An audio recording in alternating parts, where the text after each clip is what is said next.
I think we're going. Incredible. Hello, everyone. Welcome back to Slayhouse Review. For our episode this week, we will be discussing Joyce Late Carol love. Oates. Yeah, Late Love by Joyce Carol Oates. So excited. The Grand Dame herself, who I've never read.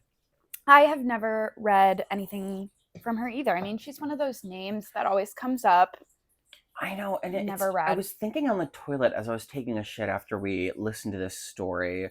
She has such an old woman voice, by the way, so that was not disappointing to me. It was like, I feel like I was Yeah. getting exactly what, I signed up for there. Yeah. But I was thinking, like, yeah, I feel like she's one of the names, if you were to, like, just invoke the names of, like, who are widely considered, like, the great literary fiction authors of, like, this rough time period, like, of the last, like, 50 years. Like, Zadie Right. Smith. Because she's 85. Oh, she's She's old as old. fuck. Yeah. So she published her first book. I'm just finding this out now. Published her first book in 1963 and has since published 58 novels, a number of plays and novellas, and many volumes of short stories. She's like the Gothic queen, right? She's Edgar Allan Poe girl.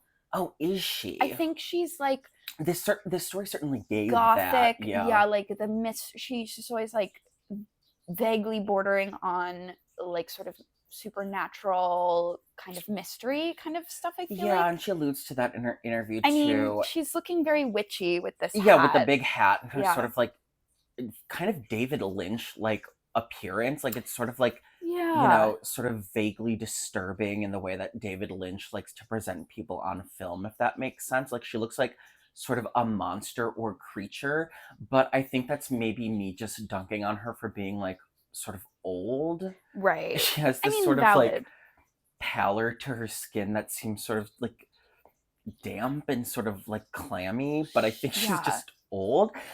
She has that sort of writerly, like long, sort of tortured look in her eye, kind of like how Cillian Murphy has her like 100-yard stare. Like she's giving tortured artist. I think David Lynch is a good comp in that sort of presentation. The other thing I was gonna say is like she has an enduring reputation, I feel like, amongst people who are like online and also like follow like fiction. Like it's like Joyce Carol Oates is like a meme or like it's like she's like horny or something like on Twitter. Like she has sort of like a reputation. I mean I don't know. Does she use Twitter or people talking about No, her yes, she does. She's very active on social media actually.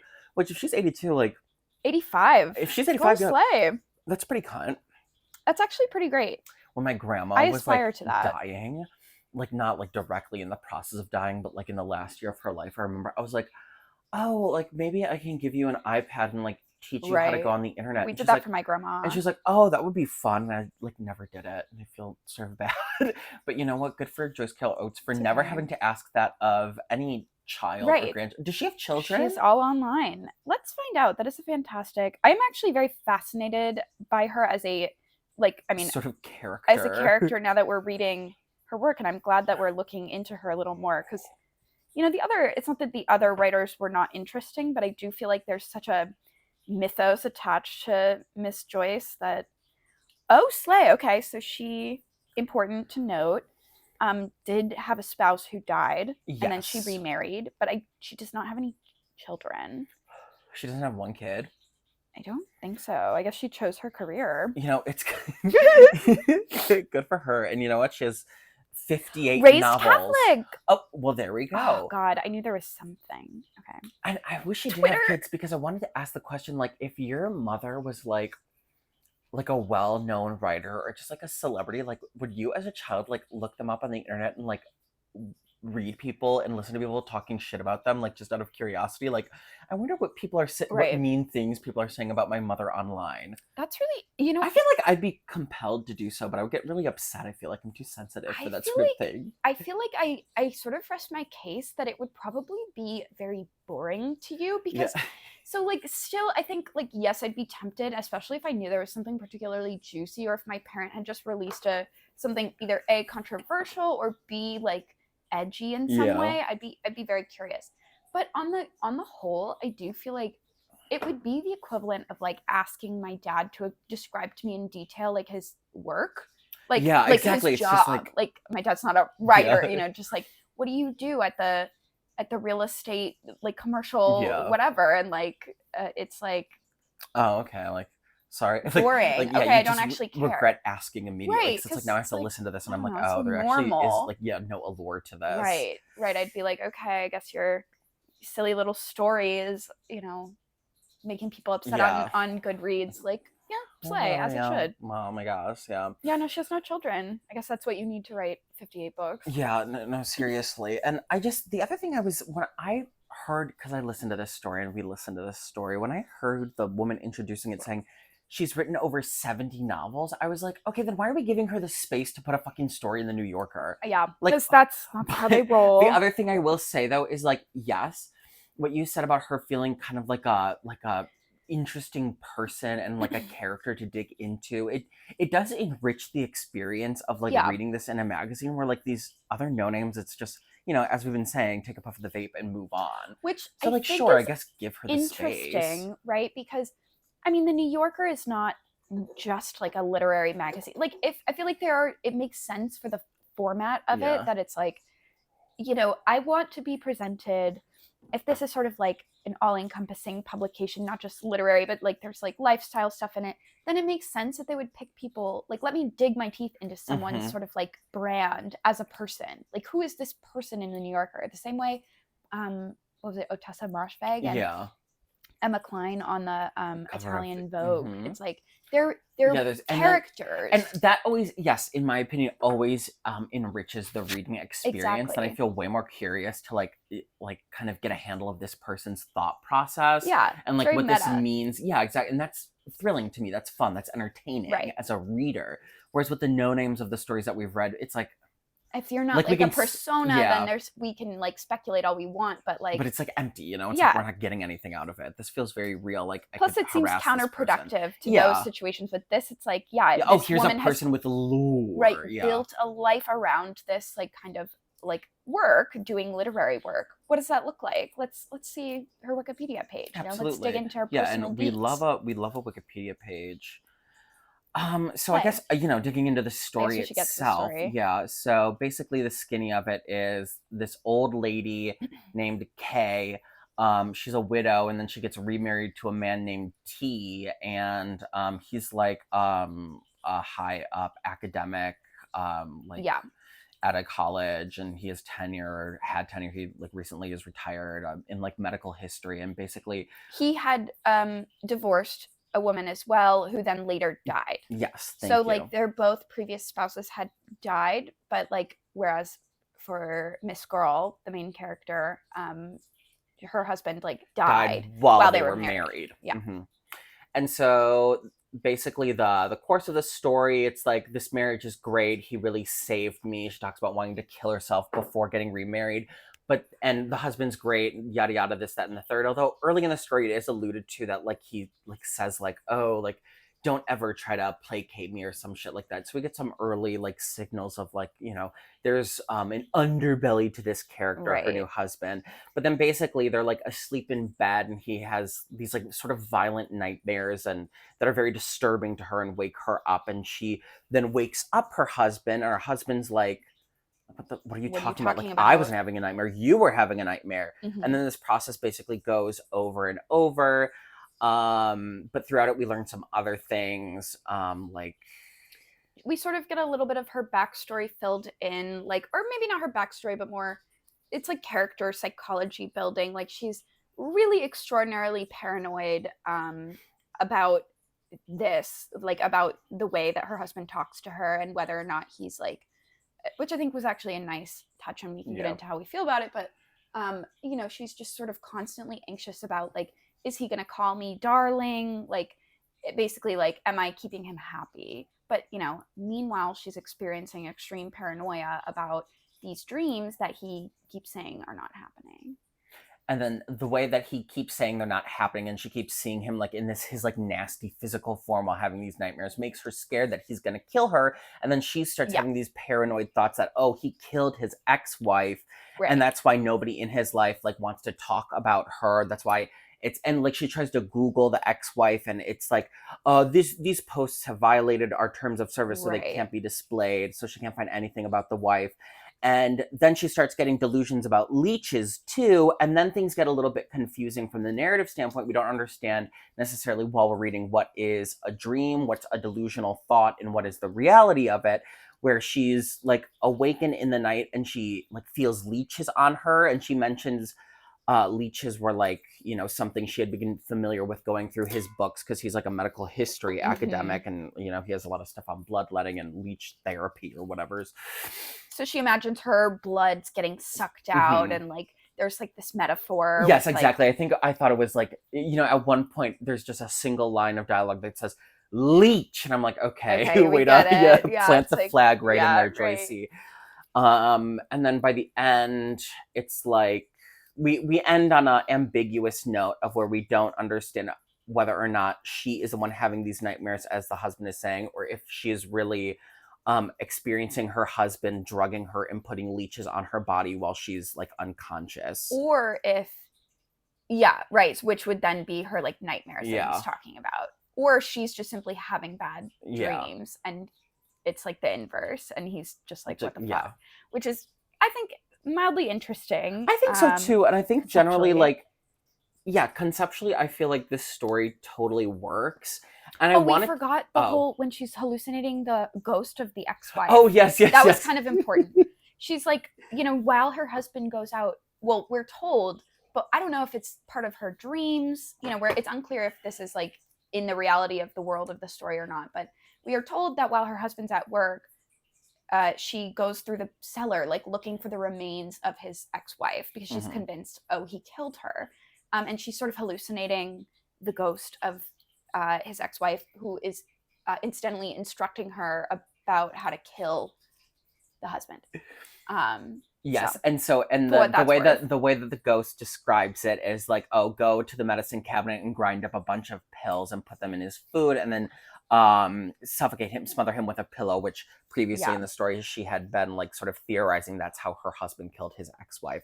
But then the instructions that the dead wife tells her to do at the end of the story, the narrator, well, she's not the narrator, this is all in third person, which is another thing I wanted to talk about. Yes. But, you know, the wife then, in her like sort of dream state, we don't know if it's a dream or if this is actually happening, then is like, oh my God, my husband has drugged me, and he's drugged me, and now he's putting these leeches onto me, and they're sucking out my body, my blood.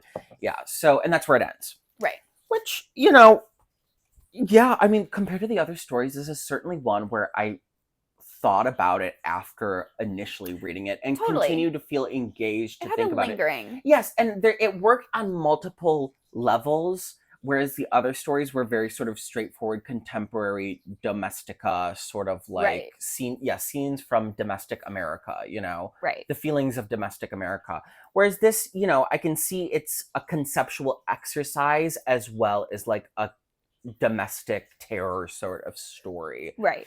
And I found it compelling. I mean, I really went into it wanting to hate it and wanting to talk down to it because I felt like sort of a bloodlust for this 85-year-old woman. I really wanted to take her down a few pegs. But when I was done with it, I was like, you know what? Fine, Joyce Carol Oates, you win. Like, I enjoyed the story, and maybe I will pick up the forthcoming collection of stories that this will be included in. I mean, I think she delivered on what she promised to sell. You know, it's like, I feel like a lot of the problems that I have with, as you aptly put, the domestic America stories are that, like, yes, I understand, like, there's no like plot ending point that's going to give me closure, but I don't feel that they deliver on the depths that they promise, like, what am I getting to deliver on. And like, you know, like that, I think, you know, we've been talking, what was it, the bar one where it was like, I think she should have just done something, like nasty, and it's like that sense of emotional, you want at least an emotional payoff, and I got one. Yeah, you know, leeches, we got blood-sucking leeches. We got leeches, she named them. Yeah, exactly. And you know what? And we also got, you know, mentions of an old man's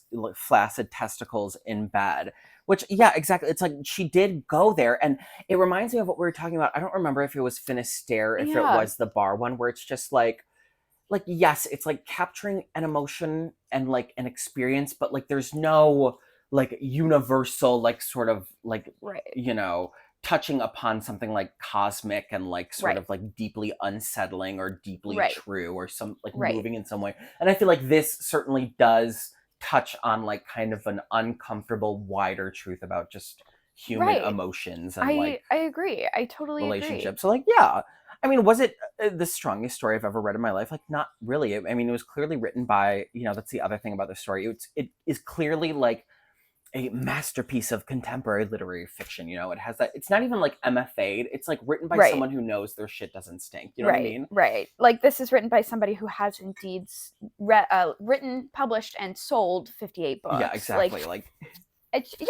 There's a self-confidence that I think is just, and I find a little bit off-putting, but I think that's just generally my like hater, my deep-seated like just biological reality of being a hater and being sort of jealous of even an 85-year-old woman who I mean, it sounds like she's had kind of a baller life. Yeah, really, truly. She had no kids. She wrote a bunch of books. No, I don't mean to past tense it like as if she's dead, because she's not. And I hope you're alive and well. Joyce Oates, if you're listening, you're a very vital 85-year-old woman, and keep doing your thing, keep glam doing mama. It's working. Slay. I will say one thing that I have been thinking about after reading this is like about devices and like metaphors. This I don't think minces any, like it's not like hiding the fact that it's sort of like deeply metaphoric. Yeah, exactly. There's no, do I enjoy that personally? I always find it a little bit cheap. Yes, but I feel like it functions, here. But it does seem to like surpass. They're not just devices, right? The pillow is like, the pillow comes back. Of course, it's like, oh, she had to like get a certain pillow because her husband didn't like the way that it looks in the bed. And so it does actually make sense that like the pillow comes back as a metaphor to us because it's a metaphor to her. Like it doesn't feel imposed necessarily by Joyce Carol Oates versus this character. I feel like that's a pretty easy cognitive leap for me to be like, yeah, this woman is thinking the pillow's a metaphor, so I get it. But like, do I ultimately find that like super compelling? Like not to like turn things into metaphors, like not really. Like sometimes I'd rather just have it be the real world a little bit more. But overall though, I mean, I thought it functioned very well, and I actually got used to the kind of weird narrator, like the narrator's sort of, I don't know, editorializing, if you will. Yeah, and like I'm the first person to always be like, well, first person's superior, and like I love reading and writing in first person, but I was like, oh, fine. Like the one story that I feel like actually kind of accomplished something I'm reading from this series is like, from this exercise we're doing is like, of course, a third person narrative. Right. But I don't think it was a very close third person though. In my opinion, I think a close third and a first person. Yeah, it's like, I think they're very actually quite similar in a lot of ways. Like the fact that we get her psychology through this narrator is functioning in the same way that like first person. Yeah, because we're not getting insights about the other outside of the like main like perspective of the story of this wife. We're not really getting any insights into the husband or into the husband's wider circle that are mentioned, like his friends, their housekeeper. Everything is rooted still through the wife's perspective. It's just told in third person. Right. But I do think that's interesting because it's like, if this story were more, us pilled, for example, I think it would work really well in first person. I would love to rewrite this in a cunty way. Because maybe I'll do that as an exercise, just line by line, like cuntify this. Right, because I actually think that would be really fun because the premise works in like a first person sort of like. The premise works so well because then we don't know, is this narrator full of shit or not? And probably like then, because first person, like you can be full of shit in first person in a way that you can't in third person. Yeah, and it's funnier which is in first person because you get to be like fully it's like, because that's the joke, right? It's like, that's why I love Oates and Moshfegh. Idiot. Yeah, I know. It's like, look at these people who are happier than you. You look down on them, but they're, you know what? They don't give a fuck, and like that's what's so enticing. And that's always how I've like. That's one of my biggest strategies as a writer with my own fiction is like I love using first person as a way for the reader to like understand that this character is someone they can laugh at, right. And I think that's a really like simple and fun way to hook a reader into a story, is just like make the person who's telling it unbearable and like, Right. you know, make the reader snark against the narrator. Right. You know, it's Right. Because fun. it's antagonistic in a way that's like just so fruitful. And I think most humans have a general bloodlust towards other. And when they Absolutely. can like, you know, take someone down a That's peg, so even if good. it's fictional, then they will. Exactly. Yeah, I mean, I will. Yeah. we're case in point right exactly, now. yeah. Like, I mean, I think that's absolutely true. And Oh fuck! I so, didn't check when we started. when did we start? I don't know. I feel feel like we've it's been going like for like 15. 15. Yeah, it's 10:50 probably now. more than that. Whatever. Who gives a fuck? Should we get to like Yeah. interesting questions? And I was gonna say, so I'm reading this and I'm thinking like, if my husband, Yeah. like let's say me and Lucas get married, and Lucas is into history, so I'm like trying to put myself through this. Like Lucas, if Lucas suddenly got a special interest in medical history and wanted to put leeches on me, I feel like I'd be fine with that. You know, that's I feel like it would be really... kind of like rejuvenating from like a self-care and like beauty skincare. Like I feel like I there's think it is benefits to being like having your totally. blood sucked. They I still love do the it. idea of bloodletting. Yeah. They do it in hospitals still today. There are certain It's skin incredible. that because of the way it's able to leeches are able to like debride injury. They basically can just like Oh yeah. break down the stuff that's preventing you from healing. So they literally to this day use leeches in hospitals. Not Exactly. commonly, but like they still do. So it's like, what is this wife even freaking out about? Like maybe just kind of go with the bit, you Yeah, know? Like maybe just like let yourself experience I it know, like maybe stop before being passing judgment. maybe stop being such an ungrateful bitch, you know, and like, you know, Right. show some appreciation for your husband for giving you this novel experience. Exactly. I certainly Sensory feel like, experience. I mean, I feel like I would be titillated by the prospect of having leeches put all over me, even if I had found out about it Absolutely. in the same theoretical way that this wife does, where it's like he's not telling me, I'm just like sort of waking up in a drug-induced haze with leeches all over my body. Yeah. I feel like I would be like sort of unsettled by that, but I feel like I would personally be more like tickled. Like I would have such a good time telling That's my so like, interesting. you know, theoretically you'd be like, oh my god, girl, I woke up and Lucas had put leeches all over my fucking body. I would be like what? Yeah, it seems incredible actually. I mean, like, first I feel like I would react a bit stronger to you upon initial discovery Yeah. of the leeches because I feel like that would be deeply unsettling.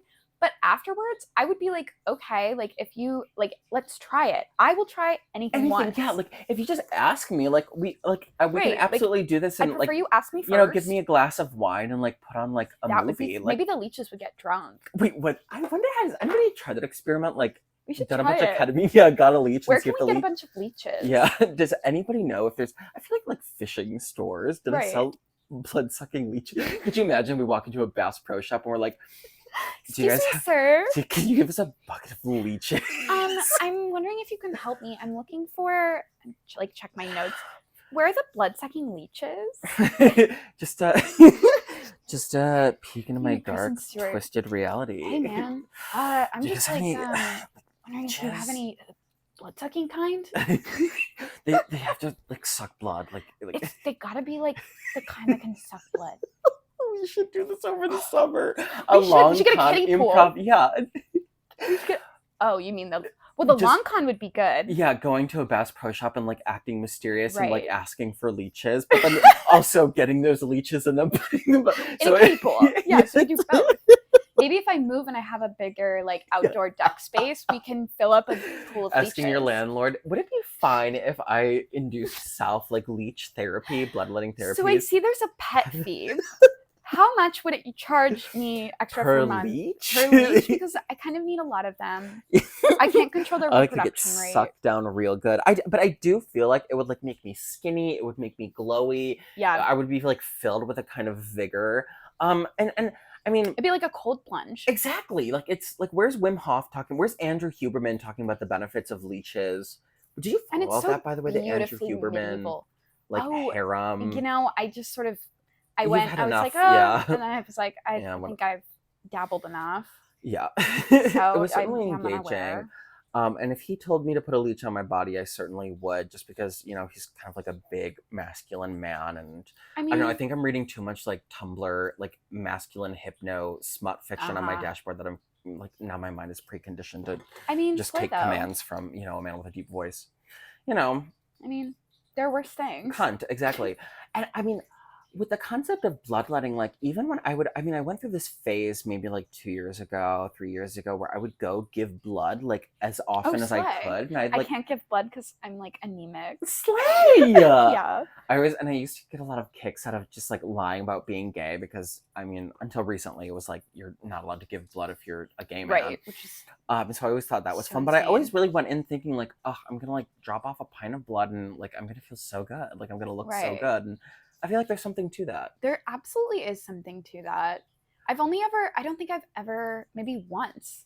Given No, blood. I don't even think I was able to because my iron, it's like my iron is like too low to give blood, but not enough for me to be like anemic, Yeah. you know? But I've never That would actually always done piss it. me off too, and because every time you give blood, they do the test and like they see if you have Right. enough iron in your blood. And it got to a point when I was giving blood so frequently that I became like anemic, and they wouldn't let me give blood. And I would always be like, they'd always look at me like with this kind of like disdain and like distaste, like ugh, like You don't like have enough you're iron. yeah. Like I was like, okay, like sorry to waste your time. You guys aren't doing anything else fucking here. Like If I there's could no one in check here. before I left the house, I I absolutely would. Like, They'd be like, And then I remember one time I would like ask them to check multiple times because like sometimes it would work out that like the first read was bad, but then the second read would give them enough iron right. from They like a just needed different to like finger. clear out the oh like yeah, low like iron which blood. finger has the most iron?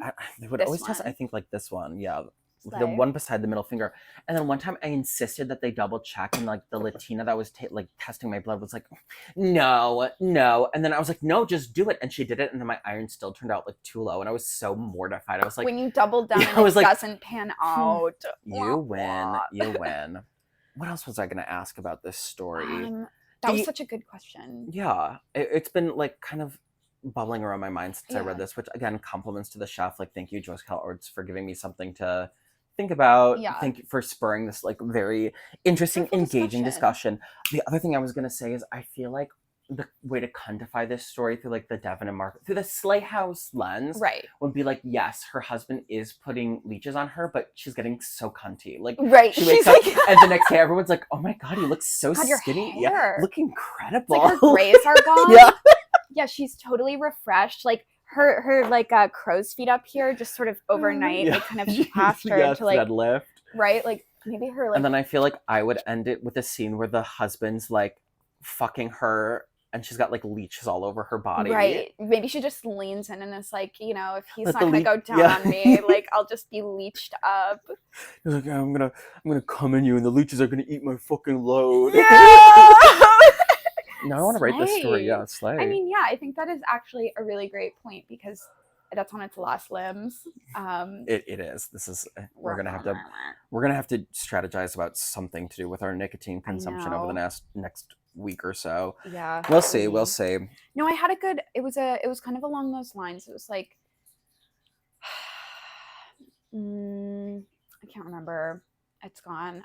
I'm really it is what it is, and frankly, not remembering. You know, I feel like we've certainly been filling the space with, you know, fun little topics of discussion. Now I'm just fucking muttering because I'm trying to think of what else. No, because I feel like I had a good. Sometimes I just sort of zone out while I'm talking, and then I have to realize, like, I know, I'm I do like the in the middle of a sentence. Like, sorry if you're listening, but inattentive things. What I was gonna say was, now I lost what the fuck I was gonna say. Why didn't they ever bone in this? Yeah, I think that goes back to Marco and Devin, like Slayhousifying this is like. I would love to ask Joyce Oates if she's like getting it. Right. I feel like she is. She said she's recently remarried. Yeah. Right. Like I feel like you have to try it. But I guess it's like, you know, old people do have erectile dysfunction. I've never had to grapple with that personally. I've never like slept with someone who has erectile dysfunction, and I don't have erectile dysfunction. I mean, the closest thing I guess is like having Adderall dick or like Coke dick, where you like, just can't get it up no matter what you want. But like, I don't know. Yeah. And maybe she's going at it with a, you know, personal massager. Exactly. She could be. What the hell was I going to ask? I know, because I had a good one too to ask you. It was maybe it was a would you rather. No, I wanted to say something specifically about the story. The other thing I'm realizing through reading these New Yorker stories is like contemporary fiction authors like don't use dialogue. Like they don't. Like there's very little actual direct dialogue in any of these stories. And I always feel like, oh, is that why like every time I've been in a workshop environment, everyone always like mentions comments on how the like dialogue. yeah. Like, I Yeah, didn't realize I people think like don't write dialogue. right, and most people are also not good at it. Like Yeah. when they do attempt, I'm actually not that. Like it depends. That's the one thing I will say I'm like good at as a Yeah. writer is I can write good dialogue. It really depends for me. It's hit or miss. Because I don't know why I had this like incorrect preconceived notion like that's the way you're supposed to do it. Like your story should be dialogue heavy and anything else is like, you know, like the show don't tell rule, like is Right. telling too much, but like everybody just does I know, that is actually third really person interesting. narration with very little dialogue. I don't know, girl. Who's to say? Yeah, truly who is when to you say? sell your book, then you can say something about this problem in contemporary fiction. Yeah, I'll be on a panel or something. Yeah, that'd be slay. I'd come. Well, I don't know if it's gonna come back to me, and honestly, don't even know. Oh, if I the interview. Yes, let's talk about the interview. Yes. And so, I mean, I will say more than the other. This is another like thing that sets Joyce Carol Oates apart from the other writers that we've read doing this podcast. Is like it actually does seem like she has a handle of what she was trying to do with this story, and like is willing to explain it and kind of connect the dots for us. And you know. When in the past when we've talked about these interviews, I've kind of like referred to this exact thing sort of like, you know, dismissively and like been like, oh, I think it's really corny when an author does it, but I actually found this immensely more satisfying. Because she knows she's realistic about what the story is about too. I think the other ones were sort of overreaching, and which also, is like, and now that you say that, it makes me realize that like I feel like yes, she's very straightforward. It's like this is how I wrote it. This is what I was thinking. But the other ones were trying to kind of hold a curtain over it to make themselves seem a little more capable. Shoehorn in a bunch of themes that were just not coming through. Like it's like okay. And done in sort of like an insincere way where they're like, oh well, like yeah, that was kind of spinning around in my head, you know, where it's like, oh, then they like want us to draw the inclusion that this definitely is in there. Where, like, it's like it should have appeared in the text if you wanted it. Yeah, and you know, it's like I read those other interviews exactly, like, and I was like, oh, this gives me like a new insight into this piece. Whereas reading this interview, I was like, yes, Joyce Carol Oates, this is exactly what I feel like I picked up. And she does it well here too. Like for example, she's asked about genre, like, you know, is this crime, horror, murder, whatever, murder mystery? And she says, I consider mystery to be the genre that most closely approximates our experiences as individuals, beginning in childhood, even in infancy, when all the world is mysterious and unknown, and continuing into adolescence, when we are constantly searching the faces of others for some mirroring of ourselves. Are we liked, not liked, valued, not valued?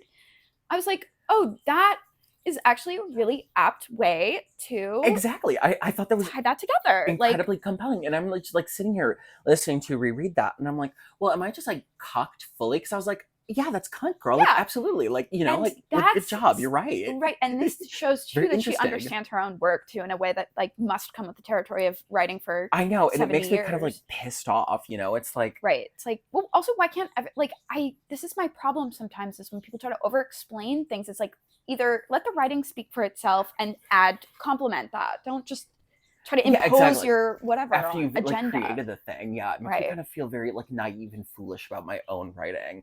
Like I feel kind of like I was, and you know, like going into reading this story, I was like kind of very like happy and eager to take Joyce Carol Oates down a few pegs, but like okay, fine, bitch. I see why you do still continue to get published and why you are like taking resources away from like upcoming authors in space. Because like, it's cunt. You're doing a great job. You're doing better than upcoming writers. She's keeping her spot. She earned her spot. You know, like in soccer in high school, they make you try out for your spot again. You know, that's like exactly. You know, she demonstrated her capabilities. Yeah, and she's proof of concept. She's keeping her foot on our necks.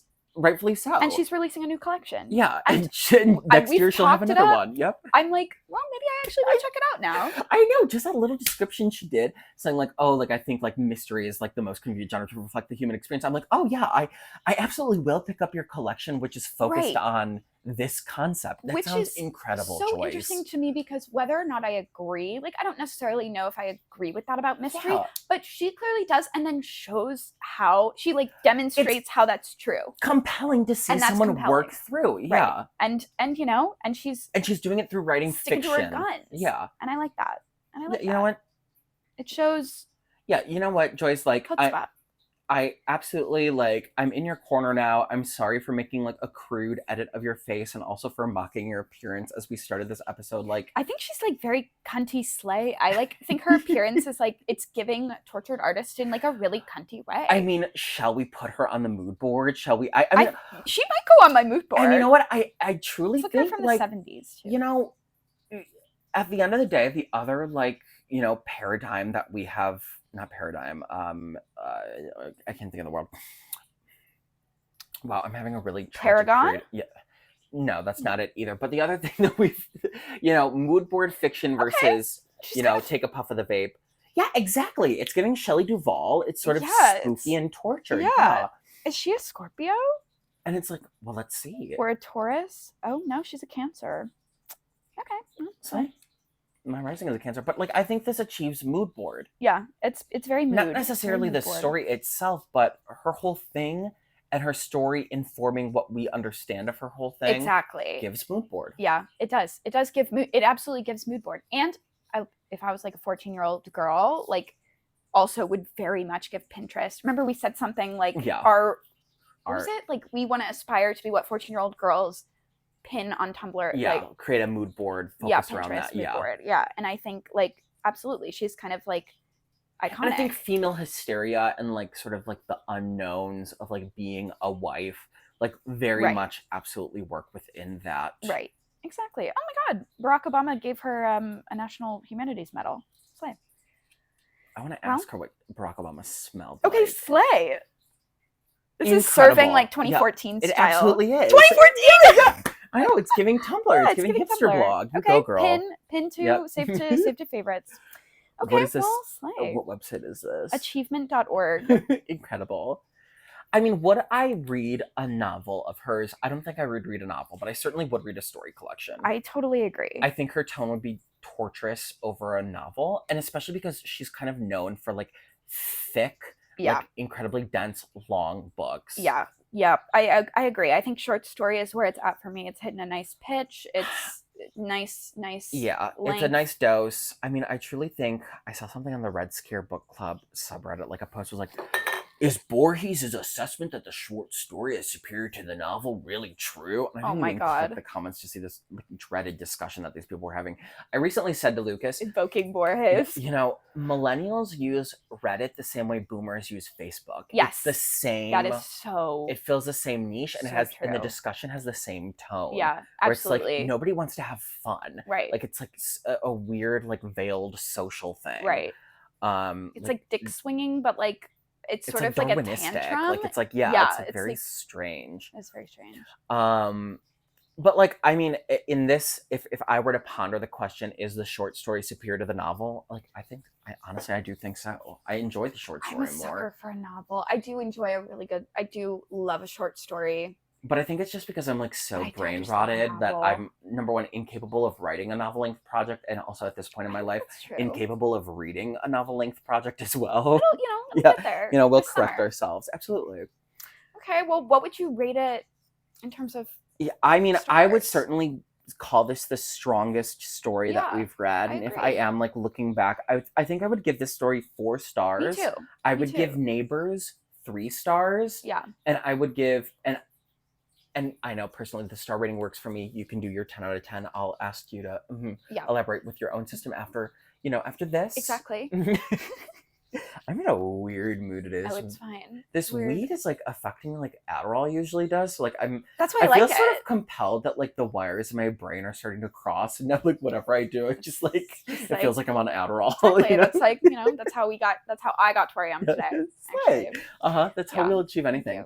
And so I would give it. Oh no. And I would give Finisterre and I totally forgot what the other one. Oh, Bozo. I would give both of those 2 stars. Okay, slay. For me, I think this gets I'm gonna give it like an 8.5, 9 range. Really? Doubling. Yeah. I actually I didn't like I thought the pacing was a little weird. Yeah. So maybe actually 8, around the 8.5. And then I would give, what was the other one? Neighbors, I would give that a 7. Yeah. Then I would give the other 2 like 5, 6 range, somewhere in there. Yeah. Which I like, you know, I still have enjoyed reading all of these stories. Like none of them have been like, oh, I hated that, but like Exactly. And I feel like that's the next thing I'm looking forward to in this is I really want something that I hate. right. I am would excited for feel that. very engaged by I just hope, something. I like- hope next week is really egregious and awful. I hope so as well. We can keep our fingers crossed. I know, exactly. It's always fun to be a hater. It is. Well, at that On point, that note, anything else? Any parting thoughts? no, I think this has been a lovely, and I've enjoyed this daytime experience. I Actually, know This it's kind of got lovely me to you know fresh. take some bong hits, drink some coffee, Yeah, puff on the vape, nicotine gum, discuss a little story. exactly. Yeah. And then slay. Cunt. Okay. All right. Well, slay. see you next week, guys. Thank you for listening. Thanks. You know, leave a review, do all that Woo! shit.